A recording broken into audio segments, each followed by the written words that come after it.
I always struggle on remembering which generation you guys are, and my brain's Gen Z. Gen Z, okay. Yes. And I'm still struggling with, you said 10 years ago you started up a CSO, which makes you 45, right? I was, believe it or not, young once myself, but what can we learn from your generation? How do we get this right?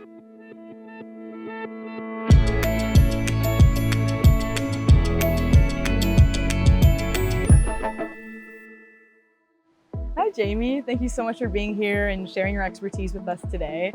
I'm just curious, and I know our audience is probably curious too. Given your role as the Director of Climate at the World Bank Group, what is the World Bank Group doing to create more and better jobs in this changing climate, and how does that work impact my generation? Nice to meet you, Esha, and welcome to the World Bank Group. Thank you. Look, I don't need to tell your generation about the challenges ahead. There are 1.2 billion people coming into the workforce in the next 10 to 15 years, and only about 400 million jobs expected to be generated.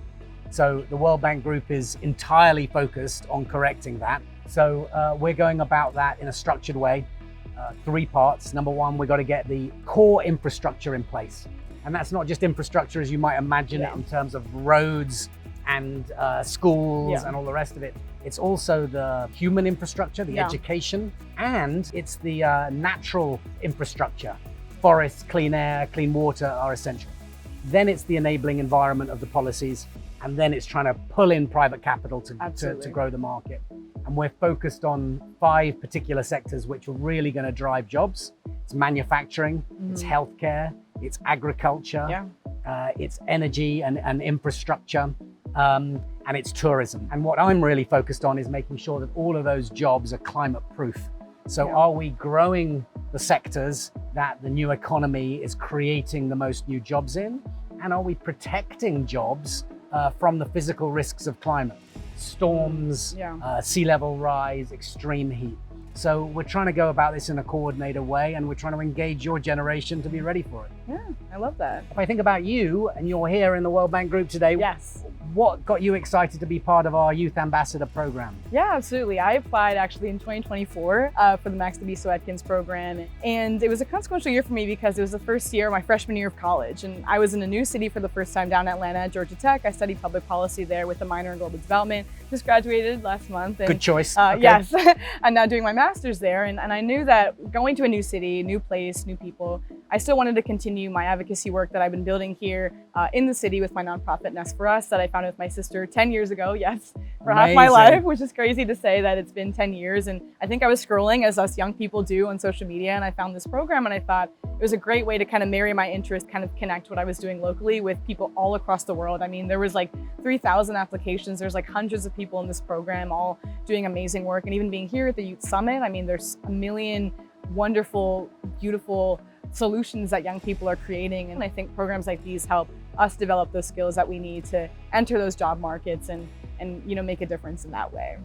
Kind of on that theme, thinking about jobs and how we can, create those jobs for the 1.2 billion people, like you mentioned, who are entering that market. So I'm curious, what does the future of jobs look like to you, and how does the World Bank helping prepare us to get to that future? I think about the climate impacts on the jobs market. I know a lot of the attention today is on AI's impacts, but climate is going to be equally transformational. And in periods of great flux and transition, there's both opportunity and risk.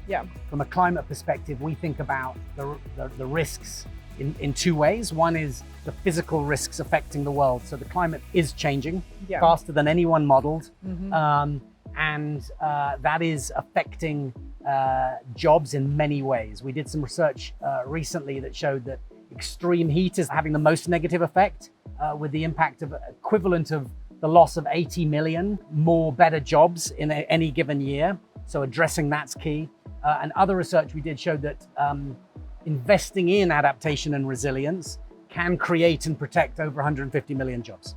So we got to climate-proof the job world. The other transition, of course, is the world is rewiring to be low carbon, right? We're totally rewiring the global economy. And so there, we've got to help transition people from old market jobs in fossil fuel sectors and others into the new opportunities. And there we think about the frictions involved. It's not so much that there's less jobs or more jobs, they're just different jobs. And so we've got to think about the frictions in terms of where those jobs are. They might be in different parts of a country. The skills frictions, there might be different skills types. Temporal frictions, so we're trying hard to create the new jobs before the old jobs disappear. And then there's norms, right? Some of these jobs, we're working very hard in expanding spaces like renewable energy, infrastructure, industrial decarbonization. We've done recently several very exciting investments in India, in Latin America, in green hydrogen.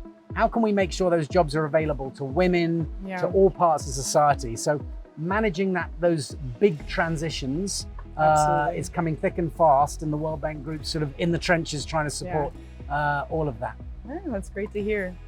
Okay, Esha, it's my turn to ask you another question. What can we learn from your generation? How do we get this right? I was, believe it or not, young once myself, but these changes are happening fast. How can we learn from you guys, and how do you see young people leading change in the community? Yeah, that's a great question. And I'm privileged to have been leading this nonprofit for 10 years now.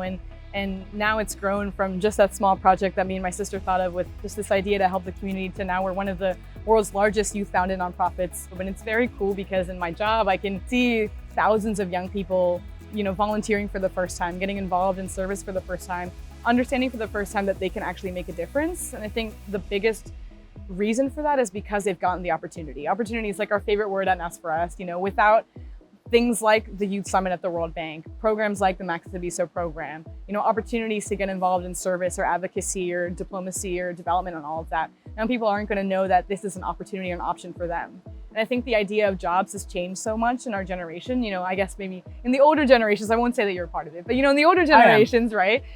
Jobs are very much more traditional, right? You go and you go to school and you have your job. But I feel like as young people now with the rise of AI and technology, the non-traditional jobs are sort of taking more of the lead. Yep. Things like entrepreneurship and starting your own venture. So I think incubating ideas and not just, supporting young people at the start, like, okay, great, they're doing this idea, let's throw some money in and leave, but supporting them throughout the entire journey, And I think it's also very intergenerational too. I think sometimes we think like, oh, young people have the ideas, they need to do it all themselves, but we really need the support of people like you who have the expertise, who have been there, done that, to really help mentor and shape the next generation. Having the ideas plus that, I think that's really how we're going to get the solutions that we need to change the future of sustainability and jobs. So speaking of that, I know you come with a wealth of experience and a wealth of advice for young people like me. How can we prepare for this career or for this world in sustainability that's changing right now? And what are the skills that we need to develop right now to make sure that we're on the right path to success? So look, I'm super excited for and a little bit envious of your generation.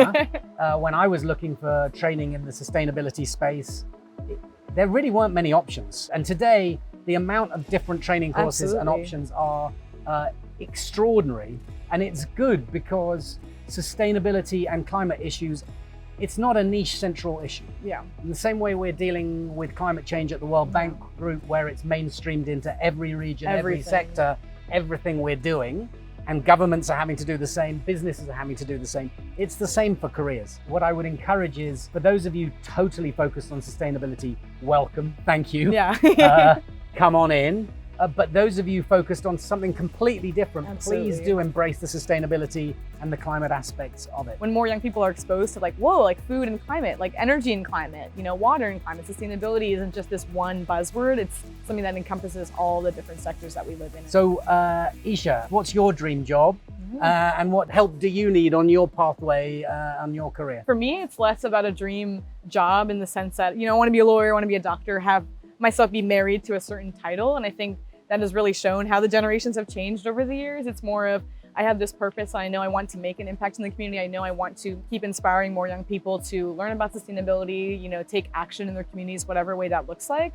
So I would say my dream job is more of whatever job I can do that can actually allow me to fulfill that purpose for the World Bank to continue to engage more people who look like me, who are on the grounds doing this work in advocacy, but also the entrepreneurs, the business people who are working in all sorts of sectors and bringing people together. I think that's how we make change, is intergenerational, intersectional, international. I really like the way you're framing that. It's not about a dream job, it's about a dream journey and a career. Absolutely. And if you're fortunate in life, yeah. Life is long, and life evolves. And so navigating a long career to contribute, to respond to how the economy and society is growing is the right way to go about it. So, thank you for those of you tuning in and joining Esha and I in the conversation.